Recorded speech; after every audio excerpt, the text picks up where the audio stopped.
Taas po natin ang sweldo ng lahat ng manggagawa dito sa Metro Manila. Ang itinabang po ay 1.1 million daily wage earners. Tinataas po natin sa isang kaysayang 85 pesos increase.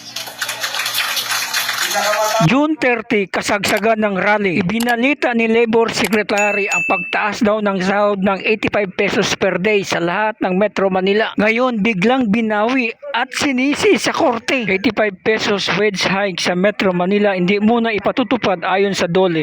Ito ay matapos pagbigyan ng korte ang petisyon ng humihiling na status quo anti-order kaugnay sa nasabing taas sahod. Ayon kay Acting Labor Secretary Francis Tolentino na malungkot man ay igagalang at masusunod sila sa utos ng korte. Ipinaasa nyo lang yung manggagawa. Nagyayabang ka kasi ngayon sumablay. Kalabas na pagkalabas ng depektibo na TRO ng Pasig RTC Branch 152, itong si Secretary Tolentino nagkukumahog na i-implement agad.